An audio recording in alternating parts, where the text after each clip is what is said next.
Boa noite, pessoal. Obrigado aí pela presença aqui no capítulo. Hoje estou com um colega aqui do mercado, o Eric, vai trazer um assunto bem legal para a gente discutir aqui.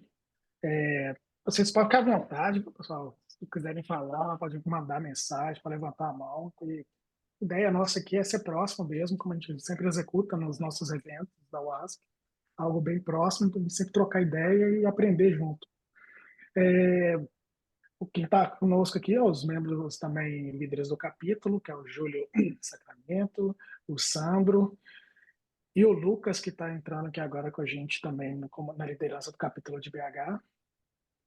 E o Matheus, acho que meu nome aqui está, como eu estou no login da UASP, está só o UASP meu nome, mas Matheus Baez meu nome. E o nosso convidado, o Eric, vou passar a bola para você aí, Eric, e pode a casa é sua, mano. Beleza, primeiro queria agradecer ao Matheus especificamente e ao time da UASP BH, tá? Pela oportunidade de estar com vocês aqui e pela oportunidade também de aprender e trocar conhecimento, né, de fato, com vocês nesse dia de hoje, né? Bom, como, como todo e qualquer pessoa que vai apresentar, né, tem que ter um PPT, né, ah, para a gente ver direitinho, para situar o do que a gente vai ver e do que a gente vai fazer, tá bom, pessoal? É só um minuto que eu vou compartilhar minha tela. Tararam, share. This will stop. Nanana. Screen PowerPoint slideshow.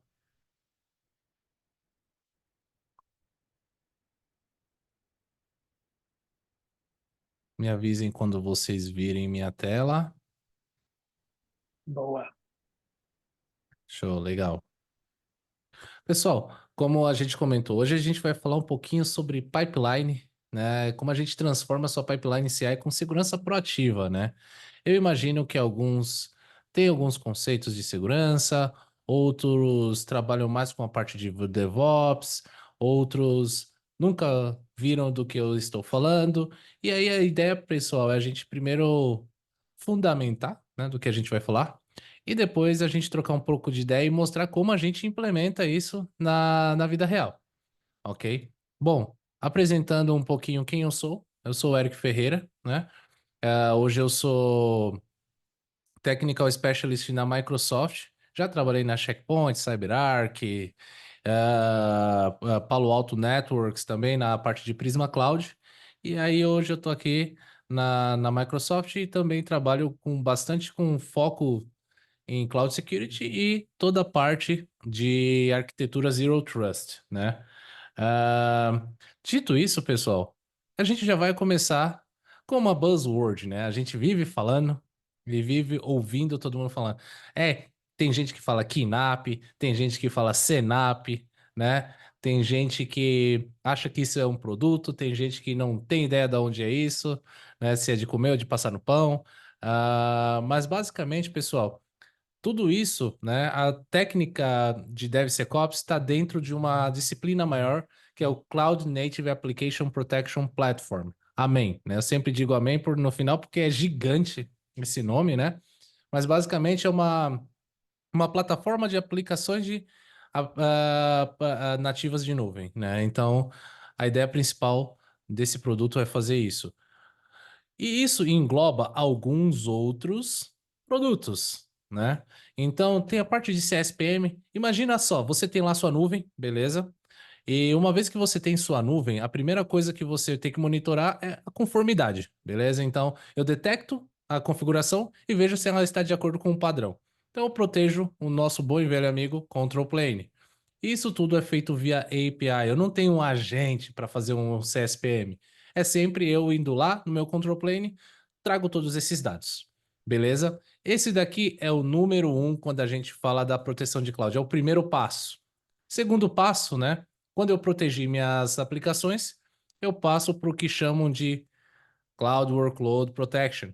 Então, Cloud Workload Protection, pessoal, é quando a gente está protegendo as cargas de trabalho. Porque pensa só, Se eu só ficar puxando essas configurações, esperando dar errado para eu depois corrigir, eu vou ter grandes problemas. Então eu passo para o CWPP, onde eu tenho de fato um agente dentro do meu container, um agente rodando na minha Lambda, um agente rodando no meu serverless, um agente rodando no meu servidor para prevenir os ataques em tempo real. Então, com isso, eu dou o segundo passo, né, em relação à proteção de nuvem. E aí, beleza. Protegi o control plane, protegi meus servidores, meus containers, meus serverless. E aí, que é o próximo passo? E não menos importante, o que a gente chama de CIEM com C, né? Ou KIM, né? Como os americanos costumam dizer, que é o Cloud IAM. Quem trabalha com AWS ou com Azure, né? Ou com até mesmo GCP sabe que é extremamente. Opa, eu errei aqui o número, ó. Já tô pulando porque eu quero falar, já fico empolgado. Aqui é o número 3. Só um minuto. E aí a gente passa para o número 3. Desculpem minha escrita elementar, né? Aqui. Mas no número 3 eu protejo minhas identidades. Por quê? Permissões efetivas. Tenho permission boundaries, cross-account relationship, tenho, ah, tenho policies que são atachadas no usuário. Esse mesmo usuário é membro de um grupo, então se torna extremamente complexo e difícil de saber qual é a minha permissão efetiva. E nós que trabalhamos com desenvolvimento, queremos sempre o admin, né? Porque eu não quero ficar lá olhando qual é a minha permissão específica para eu rodar minha carga de trabalho. Isso dá trabalho, isso, isso além de dar trabalho, demora, né? Então o que que eu faço? De fato, eu peço o meu Administrator Access, o meu Global Admin, no caso da Azure, minha permissão de estrela lá, né? O meu star para acessar tudo. E a gente sabe que isso traz permissões que são excessivas. Então, o KIM, ou CIEM com C, vai nos ajudar a diminuir esse espectro. E agora, aí, chegando grande, eh, no nosso grande convidado da festa, né? DevSecOps. Por que ele é o quarto, né? Porque se a gente vive falando de shift left, por que ele é a quarta coisa que a gente vai implementar? Porque é complexo. Porque envolve muita gente. Porque, como a gente sabe, DevOps é cultura, pessoas, processos e tecnologia. Então ele fica por último porque você tem que ter um nível de maturidade um pouco maior para você chegar no nível da automação. Primeiro você faz manual e depois você automatiza. Obviamente que se você automatizar algo que é ruim, só vai fazer mais rápido a coisa ruim. Agora, se você conseguiu percorrer de fato esse caminho e desenvolver processos que suportam, você vai chegar no DevSecOps de maneira muito mais tranquila, ok? Pessoal, como o Matheus comentou, tá bom? Se sintam à vontade de perguntar ou questionar alguma coisa que vocês não entenderam ou quiserem saber algum detalhe, ok? Seguindo, né? Como a gente comentou, vamos falar do DevSecOps. E aí, quando a gente chega em DevSecOps, todo mundo já fala, Secret Scanning, SAST, DAST, IAC Security, mais buzzwords, né? E a gente sabe, quem trabalha com nuvem sabe que a nuvem é extremamente heterogênea. Então, eu tenho uma ferramentinha para tudo. Eu quero fazer secret scanning, tem a ferramenta de secret scanning. Quero fazer a parte de analisar uma aplicação para saber se ela tem problemas no código. Tem lá o meu Sonar, tem o meu Sneak, tem N ferramentas, né? Eu vou focar aqui, pessoal, no open source, tá? Para não falar que eu vou levantar a bandeira de nenhum fabricante, tá bom? Mas tem ferramentas open source para tudo. Então, seguindo, tá? A gente falou e a nossa estrela da festa é o DevSecOps. Mas antes disso, vamos falar sobre alguns conceitos. Então, quando a gente fala de uma pipeline CI/CD, tá? A gente tem o que é o repositório. Ele é onde armazeno o código-fonte, meus artefatos, meus arquivos. Então, pense como um lugar, uma pasta na rede, onde você extrai tudo, ok? Depois disso, né, eu tenho a pipeline ou esteira, né, como sinta-se livre, né? Você que adora termos em inglês, use pipeline, contento. Você que prefere traduzir, utilize esteira, né? Esteira de integração contínua e integração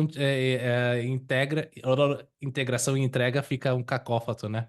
Integração contínua e entrega contínua, né? Que é o CI/CD, ou Continuous Integration e Continuous Delivery, certo? O que que é o CI?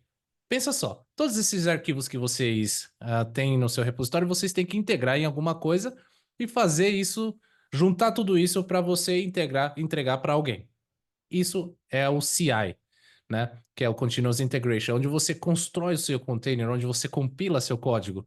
Depois que isso está empacotado bonitinho dentro de uma carga de trabalho, você tem que pôr isso para rodar. Onde você põe isso para rodar? No seu Kubernetes, na sua web application, no seu container, no seu Docker. Então, basicamente, pessoal, esses são os quatro componentes que todo mundo tem dentro de uma pipeline, né? No conceito de integra de software contínuo. E aqui até agora a gente só falou de DevOps, né? Então, no ciclo de vida de desenvolvimento, eu tenho o code build, onde é o desenvolvedor lá codando e construindo as coisas. Depois disso que está construído, eu faço deploy. E depois eu chego no meu runtime, né? No meu tempo de execução, que aí já está lá dentro do meu Docker, da minha VM, ou de onde quer que seja. E aí, imaginem só, pessoal, eu tenho um Terraform, beleza? Que faz o deploy de 10 máquinas, e cada uma dessas 10 máquinas tem 10 vulnerabilidades. Então, se eu fizer uma continha super complexa, quantos problemas, quantos alertas eu vou ter depois que esse Terraform rodar? 100 alertas de segurança. Se cada uma dessas 10 máquinas estiver com SSH aberto para o mundo, certo? O que vai acontecer? Basicamente, essas 10 máquinas eu vou ter, de fato, 100 alertas, como eu comentei, ah, na minha execução. E por que isso é importante, né? Tá, mas e a segurança? A gente só falou até agora, né, de problemas. A segurança, ela tem vários vetores quando a gente fala. Então, primeiro, onde está o meu código, né? Deixa eu abrir aqui minha tela, vou parar de compartilhar e compartilhar novamente. Share screen. Beleza. Aqui, né, vocês estão vendo minha tela ainda, né? Assim, tranquilo. Show. Então aqui, pessoal, eu tenho, por exemplo, meu repositório, que eu vou abrir aqui. Não é o Bridge Crew, cadê o meu repositório? Your repositories. Eu tenho aqui meu Eric DevSecOps Guideline. Então, o que que acontece? Eu tenho meu código, meu Dockerfile. Esse Dockerfile vai construir uma imagem qualquer, né? Nesse caso vai ser um Node, certo? E esse Node, depois que eu construir ele, ele vai ter todos esses views. Aqui eu tenho toda a minha parte de IAC, né? Que eu vou provisionar minhas máquinas, meu Kubernetes e blá blá blá, certo? E aí o que que acontece? Eu tenho aqui já um EC2 que vocês veem que já na minha cara já lança logo uma access key. Se vocês notarem aqui, né? Vocês vão ver que eu já tenho aqui uma access key já, ó, bem clara, já exposta. Ok, e o que que eu uso para pegar isso? O Secret Scanning. Então, o ideal, pessoal. Ah, mas Eric, eu tenho uma ferramenta de PR Protection, certo? Sabe que a parte de pull requests que a gente tem? Eu vim aqui, né? Fiz um clone, né? Do meu código. Tem o meu branchzinho aqui, que é o branch que eu já coloquei para ficar mais fácil, né? Para achar. Branch com a secret. E aí eu fiz um pull request. E aí o que que acontece, pessoal? Eu tenho uma ferramenta que protege contra pull request. Se eu sou um atacante, o que que eu vou fazer? Eu venho aqui nos pull requests e vejo quem fez o.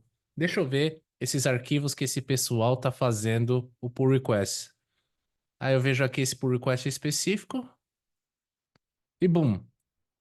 Mas eu nem fiz o merge, eu neguei o pull request dele, mas já tá lá, pessoal.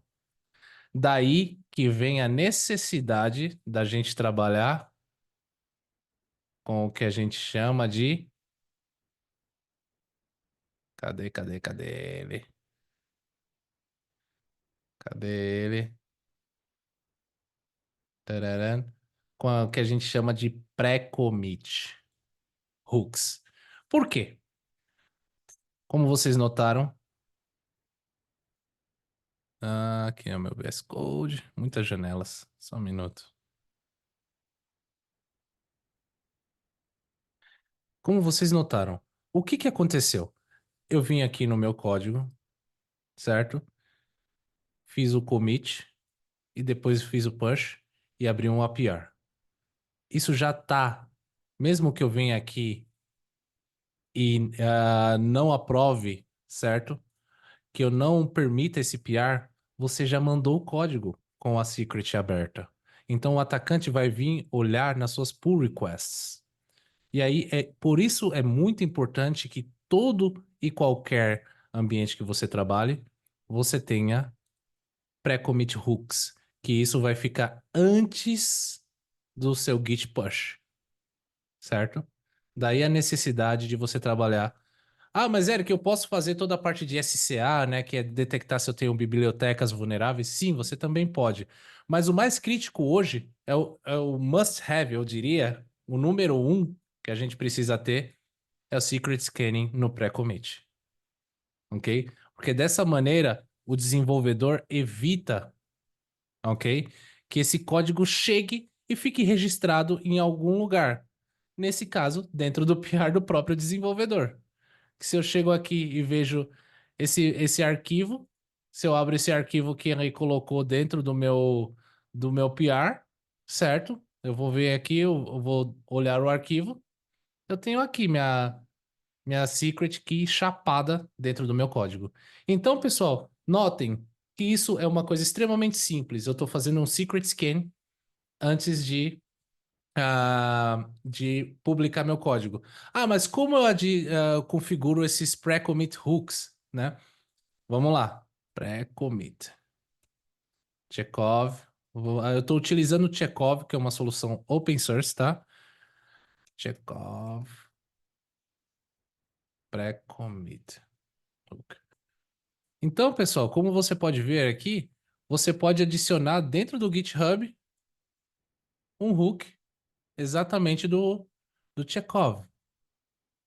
Então, dentro da sua configuração do seu GitHub, nesse caso que eu estou utilizando, você adiciona esse hook e aí dessa maneira, quando alguém fizer um PR, antes desse PR chegar a ser gravado, né, no seu ambiente, você para ele e de fato você consegue evitar que ele chegue no seu ambiente, ok?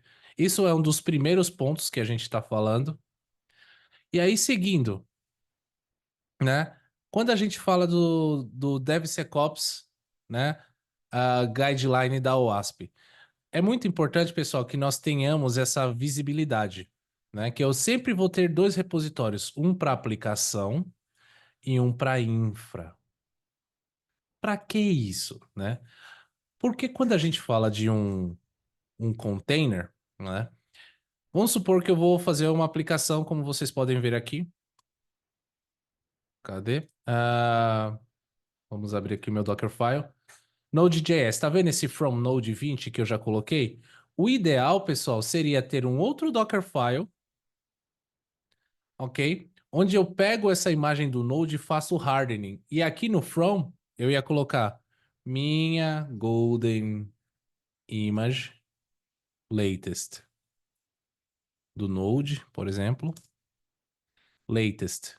Por quê? O pessoal de infra já ia fazer logo a parte de a, a parte de já ia fazer logo essa parte de hardening, então ia buscar de um Alpine, ia fazer todo o hardening numa outra pipeline, e aí você ia puxar do seu registro essa Golden Image. E aí sim você ia embarcar a sua aplicação Node.js, por exemplo. Ok? Então, com isso, você já traria o que a gente chama dentro da área de segurança de separation of duties ou separação de deveres, ok? Então, com isso, vocês de fato conseguem trazer já instantaneamente duas abordagens que são extremamente simples e extremamente valiosas para o seu ambiente. Ok? Tem uma pergunta aqui do Igor. Mas o dev não poderia dar bypass considerando que está sob o controle dele? Simplesmente ignorar este Git hook localmente? Aí que é o ponto. O Git hook fica no próprio GitHub, tá bom? Então, a questão de ser pré-commit quer dizer que quando você fizer o seu PR, ele vai avaliar o PR antes de registrar no sistema, entendeu? Então, ele não conseguiria fazer o bypass de qualquer maneira.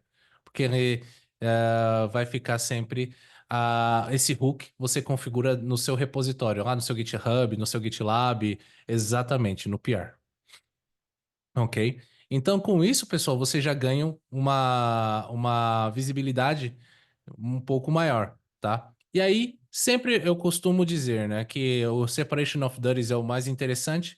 E aí, o que que eu faço em cada uma das sessões de segurança, né? O que que eu faço na área de código, de build, deploy e run, né? Então, muito importante você ter seu code security. Então, aqui, né?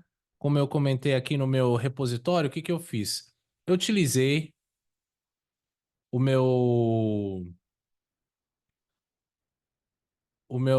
eu fiz um build de uma Docker image, como vocês podem ver.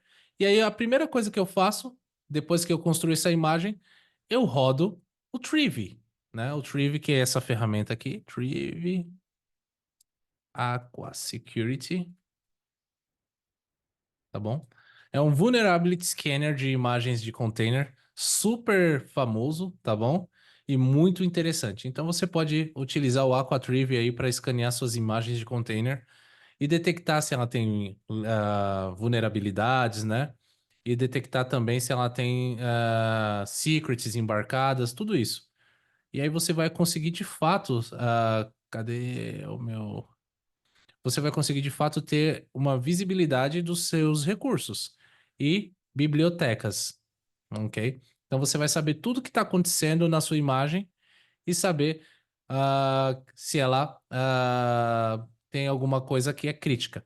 O que que é interessante? Eu posso vir aqui no meu. Eu estou tratando com GitHub Advanced Security, tá? Perdão. Com GitHub Actions. Eu não estou utilizando o GitHub Advanced Security, tá, pessoal? Aqui eu estou fazendo um scan com Trivy e eu posso configurar, tá vendo esse exit code? Deixa-me dar um zoom aqui. Esse exit code, se eu configurar com 1 aqui, o que que vai acontecer? Se ele descobrir alguma vulnerabilidade alta ou crítica, você quebra a pipeline, certo? Aí o desenvolvedor vai ver aqui o que está acontecendo e ele tem que fazer o fix, porque aqui não somente mostra o seu problema, tá bom? Mas diz de fato como você vai fazer o o seu fix do seu problema, ok? Então, como eu comento, pessoal, a gente não tem desculpa hoje para não usar, não ter segurança, porque a gente tem ferramentas que são free para isso, né? Então, como vocês puderam ver aqui, só na construção da imagem eu já detectei uma série de vulnerabilidades.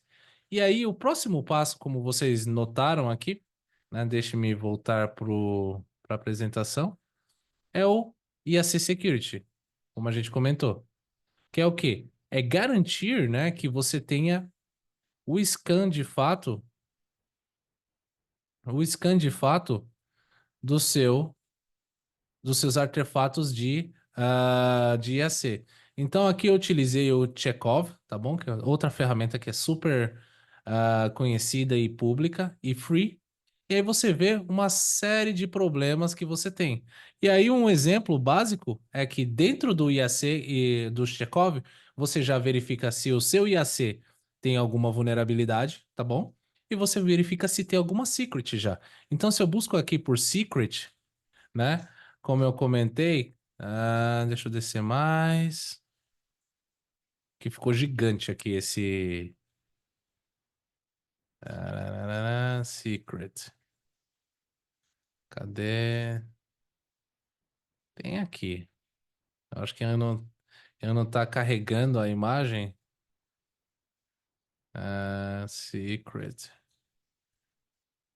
AWS. Vamos colocar aqui. Deixa eu ver. DB.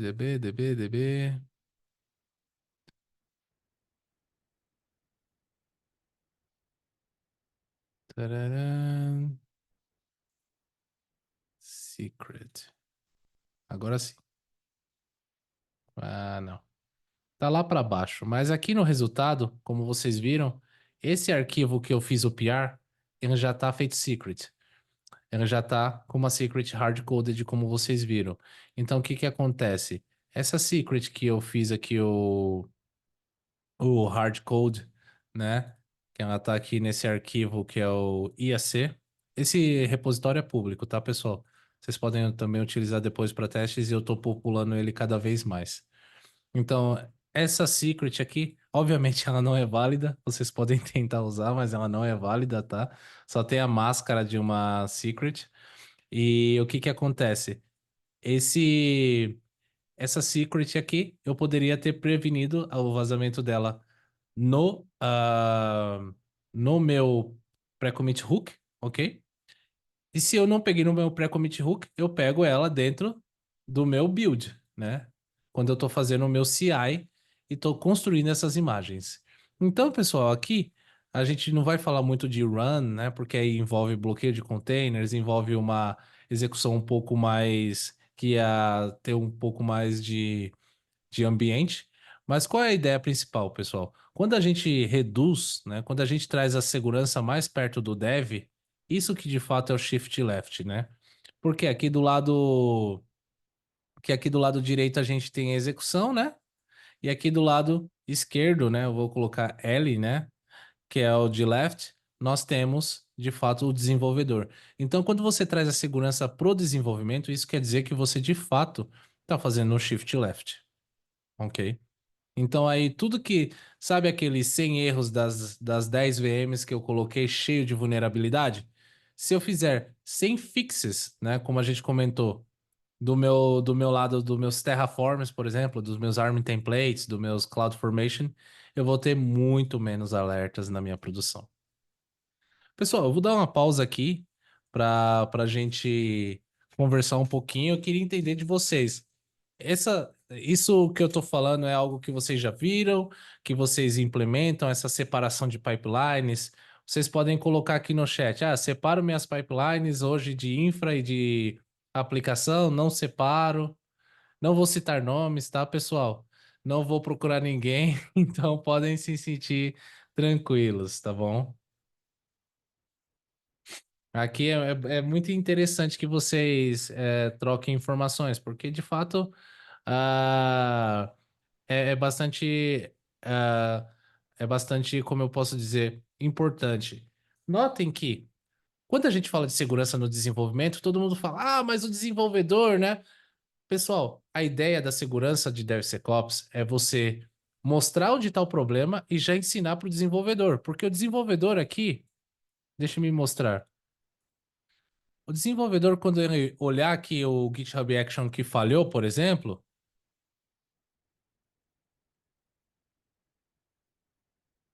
ele não tem desculpa, porque quando você vai aqui nessa anotação, ele já vai te dar, olha, isso daqui tá errado, cara.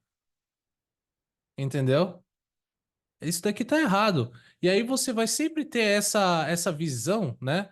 Aqui eu vou abrir, né? Todo mundo fala, a segurança vai tornar mais lenta o meu desenvolvimento. Cara, você tá falando, olha, garanta que seu RDS tenha uma certificadora moderna. Aqui, ó, tá o documento de como você faz isso, ok? Aqui tá o documento de como você resolve esse problema. Então, o mais importante, pessoal, é que vocês vocês mostrem o erro e deem a ferramenta. Porque desenvolvedor, teoricamente, gosta disso. Ele gosta de ele fazer o fix, ok? É, Então, isso é muito importante que a gente tenha essa visibilidade. Falar, pessoal, eu não estou aqui para parar o seu trabalho. Eu estou aqui para tornar ele mais seguro, proteger você de você mesmo, né? Então, quando você coloca um código que é inseguro, cara, você de fato que está correndo risco e pondo a sua empresa em risco. Então, com base nisso, você de fato consegue, né, compelir. Fala, olha, quantos alertas, quantos erros hoje a gente tem de quantos erros a gente tem hoje de segurança? A gente tem 200. Então, se eu implementar o Shift Left, eu posso reduzir isso para mais da metade, entendeu? Então, o seu SOC, a sua área de segurança vai ser muito melhor se você trabalhar com Shift Left. Mas vai dar trabalho no começo? Claro, mas depois vai melhorar. Entendeu? Então, eu acho que para compelir, né, os desenvolvedores é isso. A gente sempre trabalhar, falar, olha, eu não estou aqui para construir uma parede entre nós, né? Como os americanos dizem, build walls, build gates, not walls, né? Não é para construir uma parede, é só um gate, que quer dizer que você passa por esse gate e você consegue ir adiante. Mas se você não tiver os controles de segurança, você não passa. Ok? Então, Sonar Cloud ou Sonar Cube, né? Tanto faz, o Sonar Cloud é a versão paga, o Sonar Cube é a versão gratuita, né? Então, se você usa o Sonar Cloud, quer dizer que você pode pagar. E aí é bem melhor, né? Porque você não tem que ficar subindo essa infraestrutura. SaaS é mais low touch, como o pessoal comenta, né? E aí, pessoal, tá, mas eu tenho esse monte de findings. Onde eu vou colocar isso, né? Onde eu vou tratar isso tudo? Como a gente comentou, né? Se vocês olharem aqui na apresentação aqui, deixe-me voltar. Cadê o nós temos um Central Vulnerability Management. Por quê? Porque provavelmente vocês têm o mesmo problema que todo mundo. Eu tenho Sonar, eu tenho Snyk, por exemplo, eu tenho o SAST do GitLab, eu tenho GitLeaks, eu tenho Triv, Chekhov, tudo isso separado, né? Onde eu tenho um painel consolidado, nós temos dois, que são open source. Defect Dojo e o Archery, né? Então, hoje eu vou falar mais do Defect Dojo, tá bom? Onde você vai ter de fato conectores prontos, onde você seta o que são engagements, né? Já caiu aqui. Tararam, lá vamos nós. Qual é o nome? Demo Defect Dojo da meu PES. Já tá aqui. Cadê? Sempre. Vocês podem utilizar esse site, tá bom? Vou deixar aqui Defect Dojo, admin, que aí eu não preciso pegar de novo. E aí vocês podem também acessar aí e brincar, né? É o ambiente de demo do Defect Dojo, tá? Que basicamente vai ajudar vocês a concentrar todos esse calhamaço, né? Como a gente comenta, de ferramentas em um lugar só. Então eu tenho o que a gente chama de engagements no Defect Dojo. Onde eu tenho, vou fazer release de uma ferramenta. Vocês veem que eu tenho aqui Active Findings. Esses Active Findings são os conectores que você configurou para colocar todas as suas ferramentas de segurança num lugar só, de DevSecOps, ok? Então, com isso, o que que acontece? Você vai ter, Git Leaks Scan, olha, você tem aqui esse finding, vai te dizer o que que aconteceu. E aí você pode mitigar, entendeu? Tem a mitigação aqui, tem o impacto, o que que eu vou fazer, né, com essa integração. Eu vou chamar uma ferramenta terceira. Então, isso é muito interessante para vocês, porque vocês podem ter os findings, né, tudo em um lugar só, certo? Como vocês podem ver, usei sem grep, usei o Triv, né? Como eu comentei. Então, tudo isso você pode vir aqui e configurar. Só um minuto. Você pode configurar, tá vendo? As ferramentas de Dast, de Yast. você vai configurar os endpoints. E basicamente, pessoal, sabe o que que é mais interessante? Isso tudo é só você fazer os uploads do Sarif para o Defect Dojo. Novamente, é uma ferramenta open source, ok? Como vocês podem ver, que vocês podem rodar dentro, é um Nginx, que vocês podem rodar dentro de um container ou instalar numa máquina. Existe uma Amazon AMI já pública para isso. Então, novamente, a gente não tem desculpa para não ter uma abordagem compreensiva de segurança, ok? Deixe-me ver aqui. Tararam, é cultura, no começo pode ser mais um passo, depois vira rotina. Exatamente isso, pessoal. Quando a gente fala de segurança de DevSecOps, né? É você unir de fato o pessoal que vai trabalhar toda a parte de compliance, né? De conformidade, junto com o pessoal que vai trabalhar com desenvolvimento. E sempre deixar claro que a ideia não é limitar e parar o trabalho deles, é fornecer ferramentas ágeis de segurança, né? Aqui, ó, hoje na empresa que trabalho, rodamos testes de SAST e SCA, porém os resultados não são imputados em nenhuma ferramenta, fica no próprio workflow. Estou querendo usar o Defect Dojo com os finds, depois consumir do Defect e gerar gráficos de segurança, mas ainda está na fase da ideia. Vai em frente. Por quê? Isso vai te ajudar a ter uma visão muito mais holística, né? De vulnerabilidades. Então você vai ter literalmente por engagements, né? Você vai conseguir ter de fato gráficos, né? Então, olha, quais são as métricas e você vai ter de fato um lugar que você concentre tudo isso, ok? Então, e é muito importante, pessoal, uma coisa quando a gente fala de segurança, tá? Como vocês podem ver aqui, a gente tem 147 findings, tá? Não adianta vocês chegarem na empresa e colocar, sei lá, o Chekhov no modo verbose, colocar o Triv no modo verbose lá, e colocar, sei lá, eu estou usando, por exemplo, uma ferramenta de CSPM, que é o Cloud Guardian, né? Ah, que vai usar o Cloud Custodian, perdão, o Cloud Custodian lá, e vai arrebentar de alerta. O que que vai acontecer? Você não vai ter braço, né? Você não vai ter força de trabalho para gerenciar tudo isso. E aí o que que acontece? Seu chefe vai lá e fala: desliga isso daí. Então, nós temos que ter essa parte da prudência. Vamos habilitar para um projeto pequeno, vou estruturar o processo de quem vai tratar isso, e aí depois eu habilito e escalo, né? Sabe a história do MVP, do Minimum Viable Product?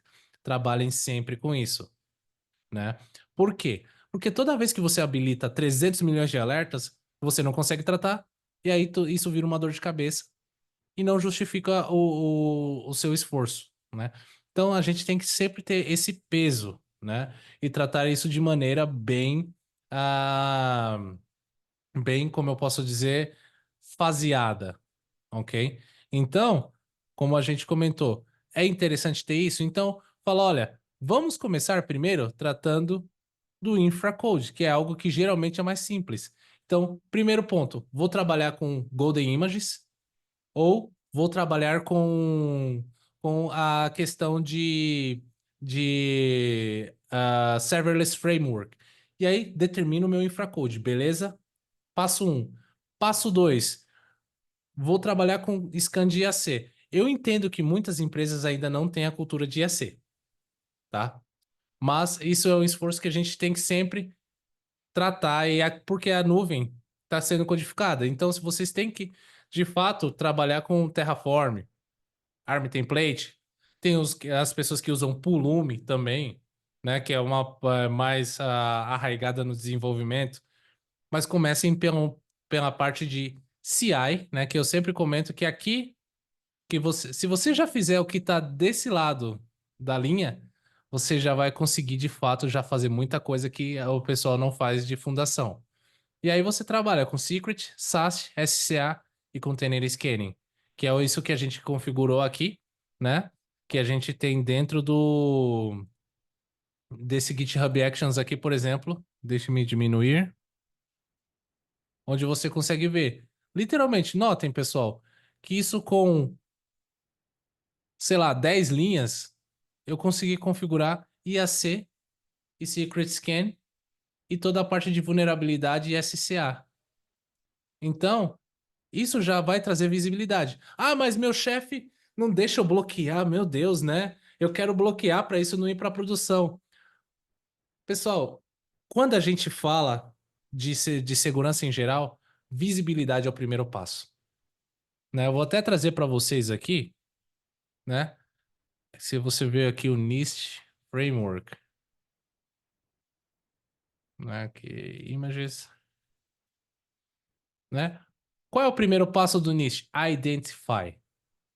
Então, primeiro você tem que identificar. Depois você protege, depois você detecta, ok? Então, isso é muito importante, tá? Então, primeiro eu identifico. Aí eu identifiquei o que eu preciso proteger. Agora vamos para o passo seguinte, porque a gente já criou o processo e a gente já tem visibilidade. Qual é o segundo passo? Proteger. Escolho o meu sistema de produção, da minha sobrescrição de produção. Protejo um, protejo dois, protejo três.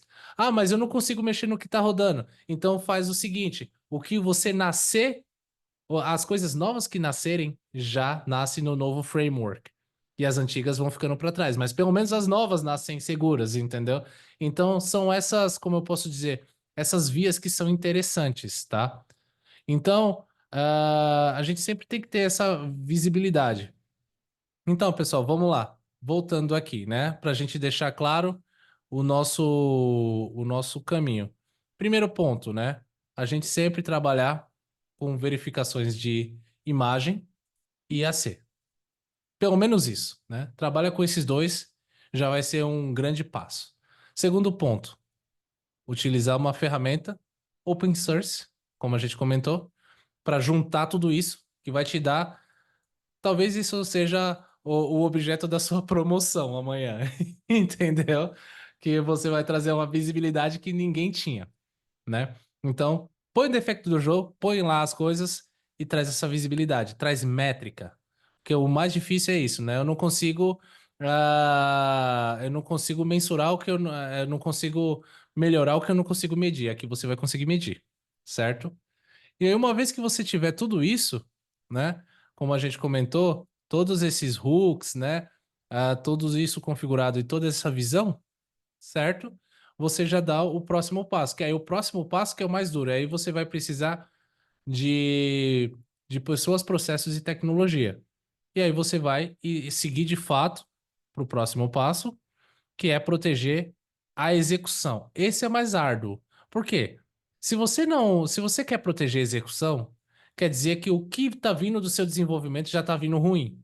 E se você trabalha com remediação, quer dizer que você vai ficar apagando fogo o resto da vida. Então, o mais importante, pessoal, é isso: trabalhar no desenvolvimento. Tem ferramentas que são grátis, né? Como a gente comentou. Tem ferramentas que vão te ajudar. Tem ferramentas pagas? Sim, tem muitas ferramentas pagas. Mas se muitas vezes o problema é dinheiro, então começa com open source. Depois você vai conseguir justificar, uma vez que você tiver isso tudo certinho, a, a, a compra de uma ferramenta, tá? O que mais eu ia comentar? A questão de scan de dependência. Qual a importância? Quem aqui já ouviu falar do Log4j? Né? Eu acho que todo mundo, né, ouviu falar do Log4j. Por que o Log4j ocorreu? Porque nós tínhamos bibliotecas vulneráveis. E bibliotecas vulneráveis hoje é um pequeno problema, pessoal. Porque a gente bem sabe que os desenvolvedores pegam frameworks, pegam bibliotecas, né, que são de fato utilizadas em N lugares. E aí o que que acontece?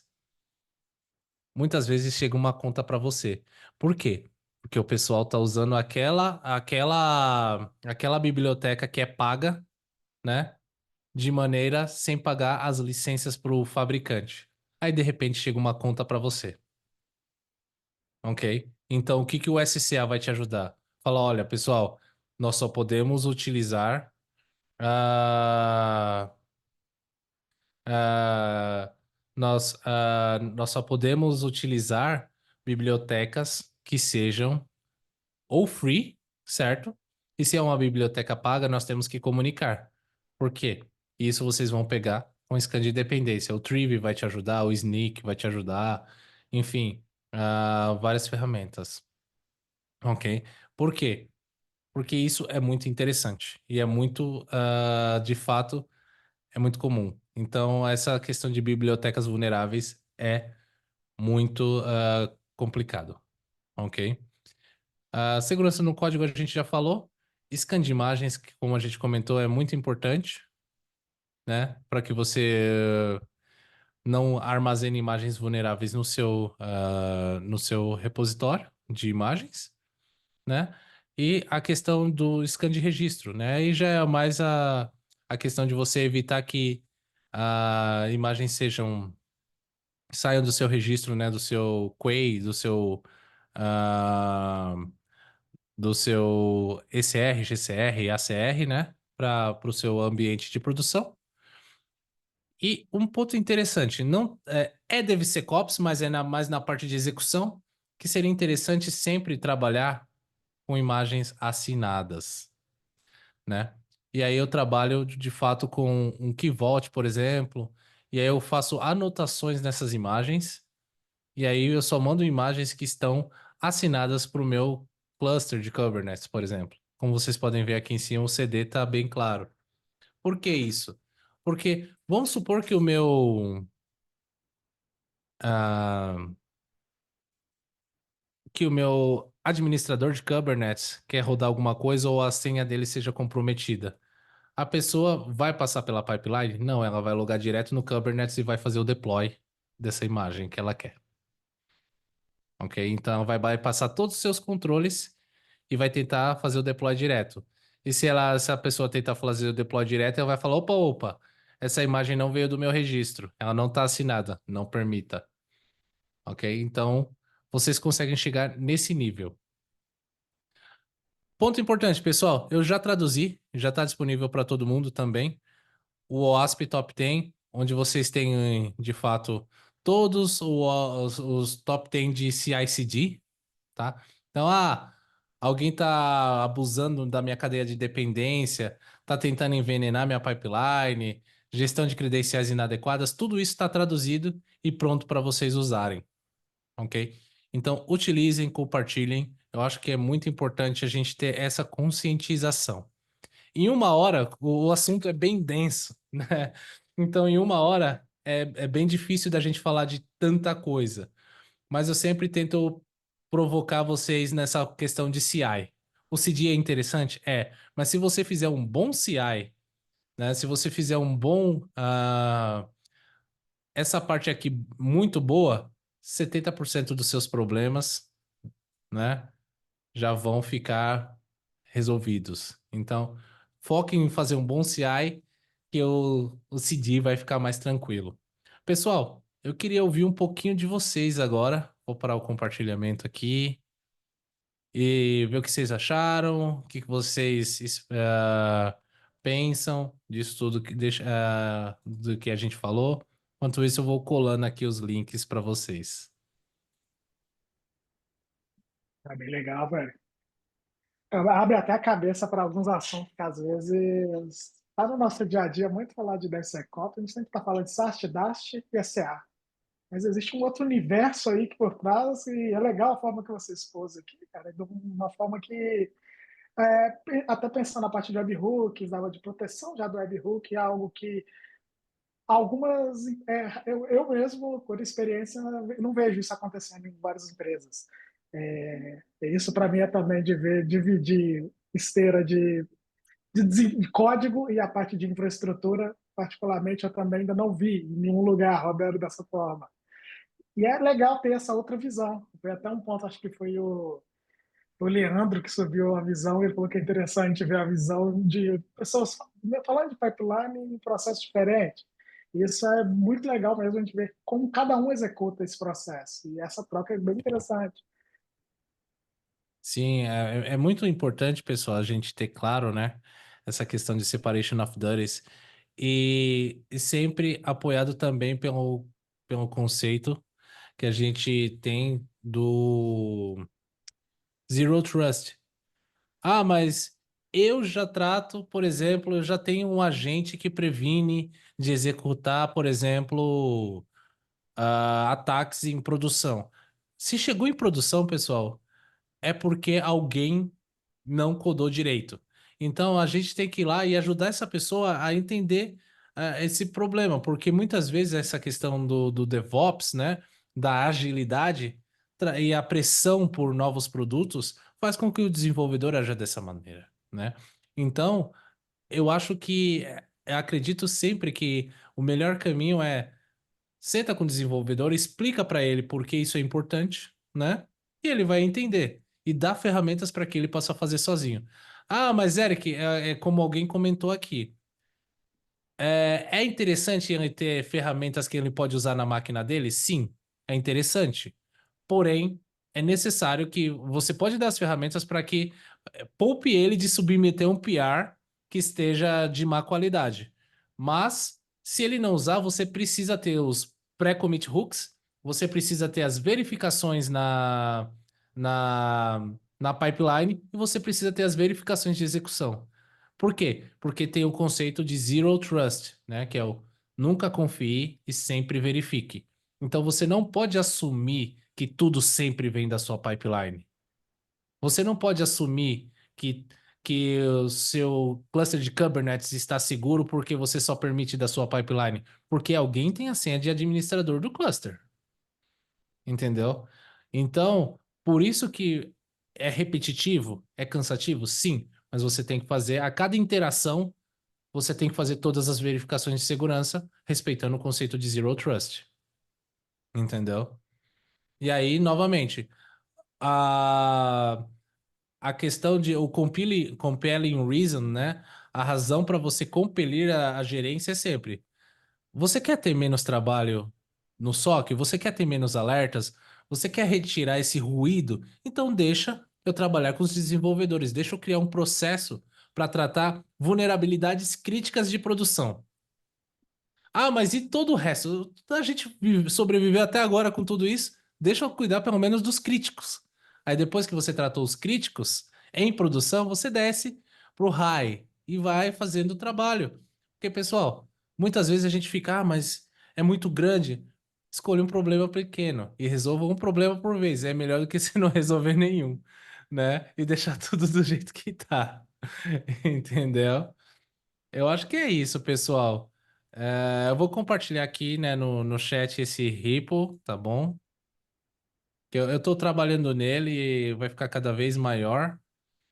E, e vamos falando, tá? Eu acho que meu LinkedIn vai estar disponível aqui, tá bom? E a ideia é essa. Teve alguma dúvida? Me pinga no LinkedIn, pinga o Matheus, entendeu? Fala com a gente, entendeu? Não Isso tem, mesmo, não pessoal. tem, não tem a ideia, né? Como o pessoal fala, né? Sharing is caring, né? Compartilhar é se importar, né? Eu acho que esse que é o ponto principal. Porque muitas Com vezes vocês certeza. podem trazer, né? Fala aí, Matheus. Muitas vezes a gente se depara com situações que fala, putz, é realmente difícil. E aí saem soluções super legais disso tudo, né? Daí, o mais interessante é na troca, essa troca nossa de aprendizado, até interessante, o Eric trouxe todas as ferramentas aqui open source. E, e ferramentas open source, o motor vai executar praticamente padrão para todo mundo. Mas a forma com que a gente lida com a resposta desse motor que ele gerou, isso muda o jogo e isso a gente aprende com isso. Tem projetos que a gente pode desenvolver projetos até apoiar a comunidade, interpretar esse arquivo SARIF de uma forma melhor, que fica mais entendível, já consigo deixar de uma forma visível para que meus devs entendem isso de uma forma para cada projeto, eu posso já eliminar isso, igual o Eric deu a ideia de vamos tratar os problemas mais críticos. Então, já vamos tratar o nosso, para gerar esse input dentro do nosso código, tratando já para remover tudo crítico. Eu quero saber o que é crítico. O cara vê 200 coisas naquele repositório dele, ele vai ver três. Aquilo lá ele já vai falar: peraí, tem isso aqui eu consigo resolver. Então, a gente já consegue ir pensando numa forma e contribuir isso também que a gente gerou, esse resultado, porque falando de modelagem de ameaça, isso é um processo que eu ainda é muito difícil ver isso acontecer de uma forma efetiva dentro das organizações. E até no último evento nosso, a gente trocou bastante ideia falando de modelagem de ameaça. E um colega nosso desenvolveu uma ferramenta. Ele falou, cara, eu estava precisando de ferramentas para fazer esse processo e é muito caro.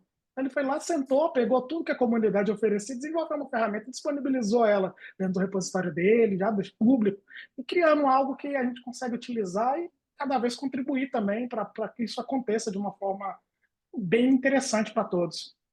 Sim, sim. Um exemplo básico, né? Que eu até simulei uma. Por exemplo, uma coisa extremamente, como eu posso dizer, pífia do ponto de vista de configuração. Sabe quando você está publicando uma imagem de container no Kubernetes e você deixa lá privileged true na anotação do container? Isso permite que você possa fazer um container escape, que você consiga, através do container, acessar o host e vazar dados.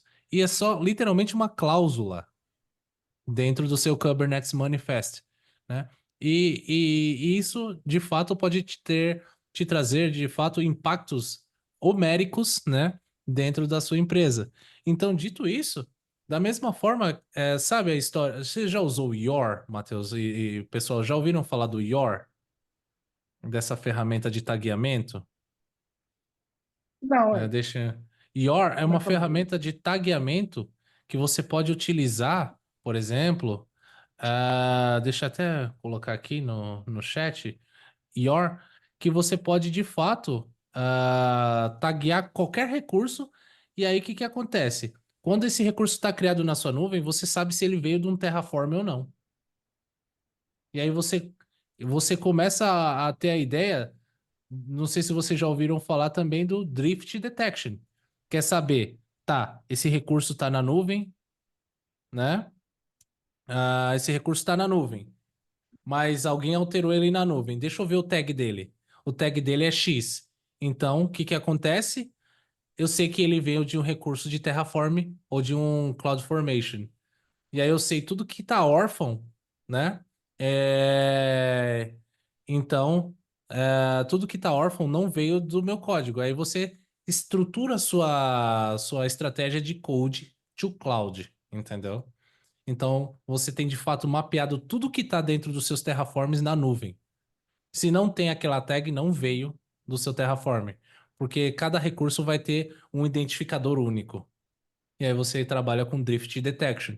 Então a gente pode chegar nesse nível de monitoramento, né? Mas um básico bem feito já é muito interessante, Que legal, cara. entendeu? Então, de fato, é bastante interessante, pessoal, trabalhar com esses tipos de ferramenta, né? O YOR, a própria Microsoft utiliza o YOR para fazer mapeamento.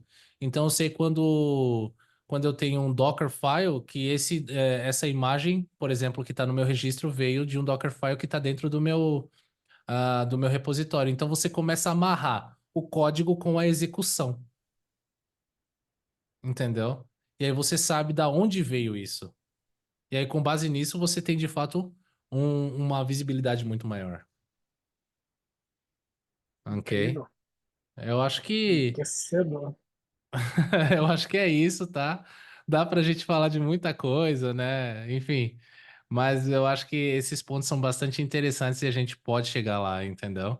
Tem gente que utiliza o YOR, por exemplo, a parte de tagging para para verificar. Sabe quando você entra no GitHub e você tem as suas roles? E aí você coloca uma tag que se a role da pessoa não fizer match com aquela tag, ela não consegue nem fazer o deploy do Terraform. Da mesma forma que tem gente que não quer fazer o IAC, né, security, que quem não faz? Eles desenvolvem os módulos de Terraform hardenizado já, e aí você utiliza módulo hardenizado. Aí você não precisa de IAC, security. Mas aí você, igual eu falei, você tá no nível de maturidade brutal. Então, o básico bem feito já ajuda bastante. mas a gente pode chegar nos níveis estratosféricos, ok?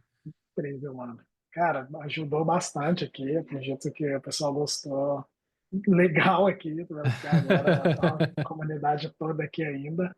Eu tenho só te agradecer, Eric, por ter topado esse convite aí, cara, e que traga toda essa bagagem de conhecimento. Até, pessoal, o Eric ele já participou de um projeto, ele trabalhava na Palo Alto e tipo, fizemos um projeto de Prisma. Cara, o que eu aprendi Exato. com esse cara aí de Cloud Security, surreal. Cara É, bravo de Cloud Security, e é muito bom estar com ele aqui hoje, transmitindo esse baita conhecimento aqui para todos nós aqui. sim, conte comigo, pessoal, conte comigo, Matheus, sempre, né? Se você quiser fazer uma segunda rodada só falando de proteção, a gente pode até mostrar para o pessoal aí como, como faz um container escape, né? E como protege um container, assinar umas imagens, aí o pessoal vê acontecendo de fato, né? Eu acho que se você quiser, a gente pode fazer uma segunda rodada, né? Protegendo o CD, né? Que seria a parte de Continuous Delivery. Não, com certeza. Co- Já co- considero-se convidado. Conte comigo, então. Obrigado, meu caro. Obrigado a todos que participaram aqui. Vamos participando aí dos próximos. Eu vou comunicando vocês no grupo, vou mandando no Meetup. E obrigado ao pessoal. Presencialmente, quando você marcar aí, me avisa que a gente dá um pulinho em BH, então. Uma maravilha, Érico. Cara, a gente tá marcando a próxima rodada nossa aí também, lá no evento da BREC. Eu não sei se você vai estar por aqui também em Belo Horizonte. A BREC vai acontecer agora, se eu não me engano, é dia 30 de novembro e dia 1º de dezembro. E a gente está montando uma parceria aqui, junto com a Uhum. organização da BREC, para rodar um evento nosso lá também. Ah, legal. Eu vou estar por lá, sim. Eu vou dar um pulo lá. Ah, então maravilha, tinha conversando. E todo Tá mundo que está aqui certo. já sinta-se convidado também.